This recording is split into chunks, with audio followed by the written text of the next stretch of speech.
দেখি।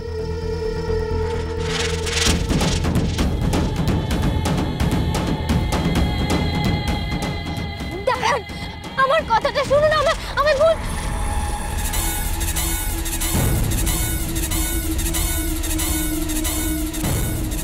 কি লেখা আছে এই চিঠিতে? মায়ের মারা যাওয়া নিয়ে কি কিছু? না, ওনাকে পড়তে দেওয়া যাবে না। উনি যদি এমন কোনো খবর পান যাতে ওনার আরো কষ্ট পারে, না না না।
আপনার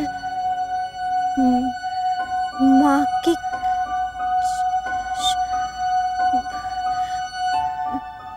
মারা গিয়েছিলেন? এই প্রশ্নের উত্তর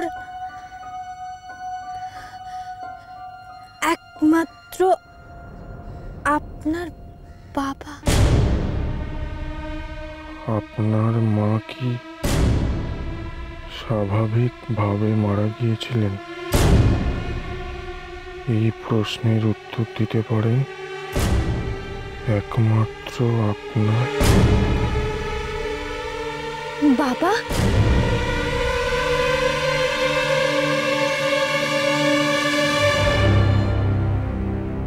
কে রেখে গেছে চিঠিটা?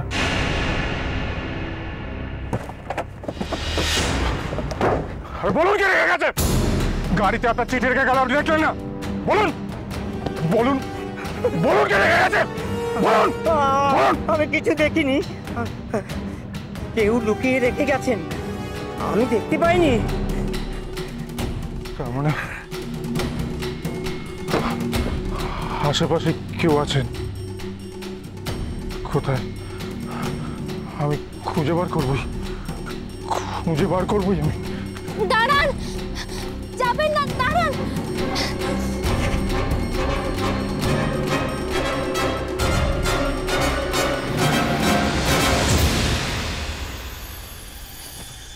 মহা বিপদে পড়লাম আমি। ছোট সাহেব তো আমাকে বলেছিলেন সব মজা করার জন্যে, কিন্তু এখন তো দেখছি সব উল্টো। আমি যে এসবের মধ্যে আছি জানতে পারলে তো অংশুবাবু রেগে যাবেনই। আর সত্যি কথাটা যদি বলে ফেলি তাহলে ছোট সাহেব কি করবে? কি যে করি। কোথায় আপনি?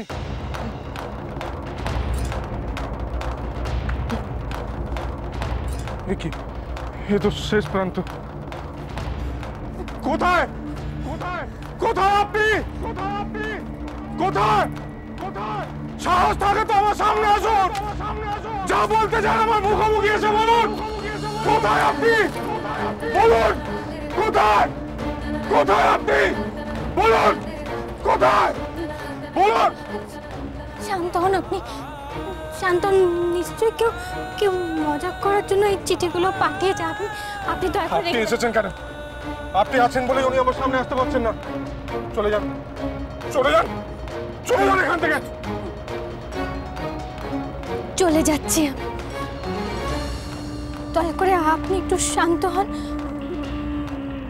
ওদিকে যাবেন না, জল আছে। ওই চিঠির লেখাগুলো সত্যি হতে পারে না, সব মিথ্যে। ওই লেখাগুলো সব মিথ্যে, মিথ্যে, মিথ্যে।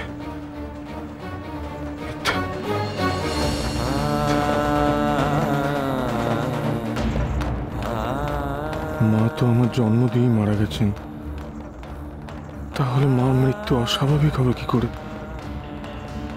বাবাই বা এর উত্তর দেবেন কি? কেউ আমার সাথে মজা করছে না তো? বাড়ি চলুন, শুধু শুধু এখানে অন্ধকারে হাতড়ে। বাড়িতে যেতেই হবে, সব কটা প্রশ্নের উত্তর পেতে হবে না?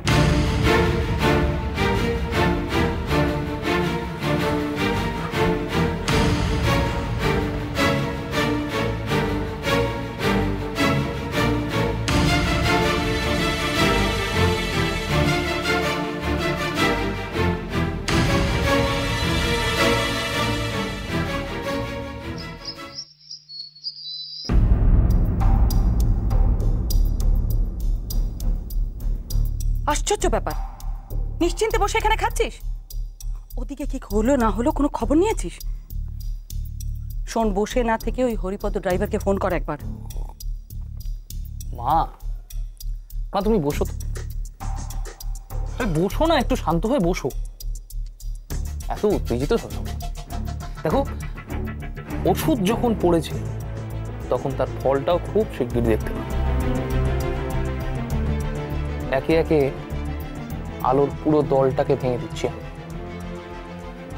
আর তো কোনো চিন্তা নেই। মানে মানে মানে একে একে সবাই জব্দ হবে। রূপা, পারু, ঠাম্মা, আর তারপর আঘাতটা এসে পড়বে বুড়ো রাজা দশরথের উপর। পুরো সম্পত্তিটা বরদার নামে লিখে দিয়েছিল না? বাবার প্রিয় পুত্র, সেই প্রিয় পুত্র অংশুমান যখন নিজে বাবাকে ত্যাগ করবে তখন বুঝবে কেমন লাগে। অমরেন্দ্র লাহিড়ীর জীবনে চরম সর্বনাশ ঘনিয়ে আসছে মা, চরম সর্বনাশ। এমন কি করেছিস তুই যার জন্য অংশু নিজে ওর বাবাকে ত্যাগ করবে? একটা প্রশ্ন আমি অংশুমান লাহিড়ীর জীবনে তুলে দিয়েছি। যে প্রশ্নটার উত্তর খুঁজবে অংশুমান লাহিড়ী, যে প্রশ্নটা সারাক্ষণ ওকে তাড়া করে বেড়াবে। অংশুমান লাহিড়ী যে কিনা শুধু বাবার সুস্থ হয়ে ওঠার জন্য নিজেই আমাদের সম্পত্তিটা লিখে দেবে বলেছিল, সেই অংশুমান এখন বাবার সামনে গিয়ে দাঁড়া। মানে কি বলছিস তুই? আমি তো হ্যাঁ, বরদা বাবাকে সন্দেহ করবে, নিজের মায়ের মৃত্যুর জন্য সন্দেহ করবে বাবাকে।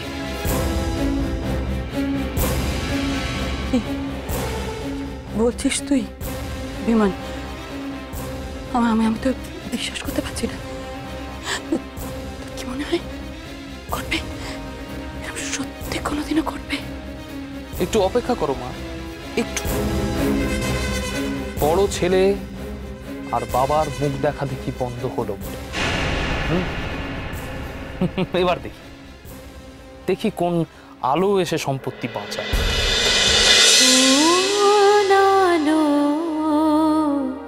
লাগলো চোখে